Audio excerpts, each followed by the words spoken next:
ఏపీలో జరుగుతున్న వరుస హింసాత్మక ఘటనలపై జనసేనాని స్టాండ్ ఏంటి? రోజుకో ఘటన జరుగుతున్నా పవన్ కళ్యాణ్ ఎందుకు స్పందించడం లేదు?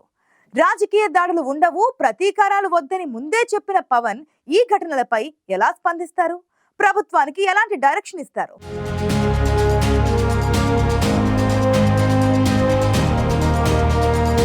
ఏపీలో వారం రోజులుగా వరుసగా క్రైమ్ రేట్ పెరగడం, రాజకీయ దాడులు తీవ్ర గందరగోళానికి గురిచేస్తున్నాయి. విజయసాయిరెడ్డి ఎపిసోడ్ తర్వాత వెలుగులోకి వచ్చిన ఘటనలు కూడా అధికార పార్టీకి ఒక రకంగా ఇరకాటంగా మారాయి. విజయసాయిరెడ్డి అంశాన్ని పెద్ద ఎత్తున ట్రోల్ చేసినా అధికార పార్టీకి అదెక్కడా కలిసి రాలేదు. కానీ వరుసగా క్రైమ్ రేట్ పెరగడం, మహిళలు, బాలికలపై అఘాయిత్యాలు, పల్నాడు జిల్లాలో దాడులు ఇవన్నీ ఏపీ పాలిటిక్స్ ని ఒక్కసారిగా వివాదాల్లోకి లాగాయి. దీంతో ఈ వ్యవహారంపై ప్రభుత్వం దిద్దుబాటు చర్యలు చేపట్టాల్సిన పరిస్థితి నెలకొంది. ఇప్పటికే హోంమంత్రి రంగంలోకి దిగి టీడీపీ, జనసేన శ్రేణులు సంయమనం పాటించాలని పిలుపునిచ్చారు.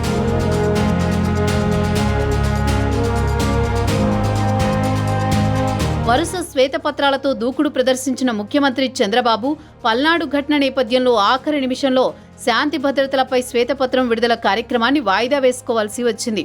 ఈ సమయంలో గత ప్రభుత్వ హయాంలో శాంతి భద్రతలపై శ్వేతపత్రం విడుదల చేస్తే అదే వేదికపై పల్నాడు జిల్లాలో జరిగిన దాడి ఘటనను కూడా ప్రభుత్వం తరపున వివరణ ఇవ్వాల్సి ఉంటుంది.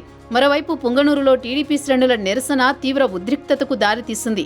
రాజకీయ దాడులు, అఘాయిత్యాలపై తీవ్ర చర్చ జరుగుతున్న సమయంలో శాంతి భద్రతలపై శ్వేతపత్రం విడుదలను ప్రభుత్వం వాయిదా వేసుకోవాల్సి వచ్చింది.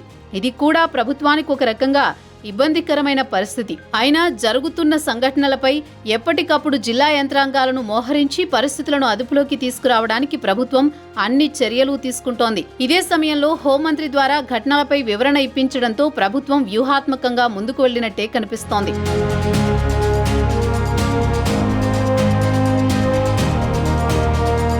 అఘాయిత్యాలు, దాడుల ఘటనపై కూటమి ప్రభుత్వంలో కీలకంగా ఉన్న జనసేన అధినేత పవన్ కళ్యాణ్ ఎందుకు మాట్లాడడం లేదనే అంశం కూడా ఇప్పుడు చర్చకొస్తోంది.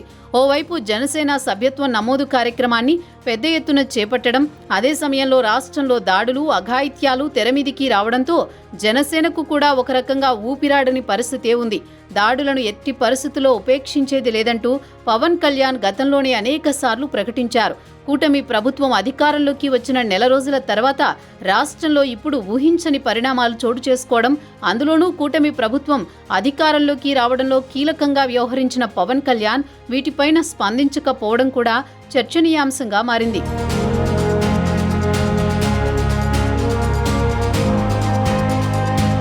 కారణాలేమైనా పల్నాడు జిల్లాలో జరిగిన దాడులు ఒక రకంగా వైసీపీకి అనుకూలంగా మారాయనే అభిప్రాయం కూడా లేకపోలేదు.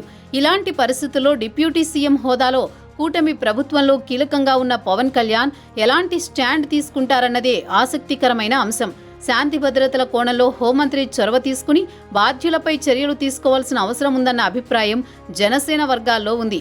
పవన్ కళ్యాణ్ కూడా బాల్ని హోంమంత్రి కోర్టులోనే నెట్టేస్తారా, లేదంటే మిత్రపక్ష పార్టీ అధ్యక్షుడిగా తన వైఖరిని స్పష్టం చేస్తారా అనే అంశంపైనే ఇప్పుడు విస్తృతంగా చర్చ జరుగుతోంది.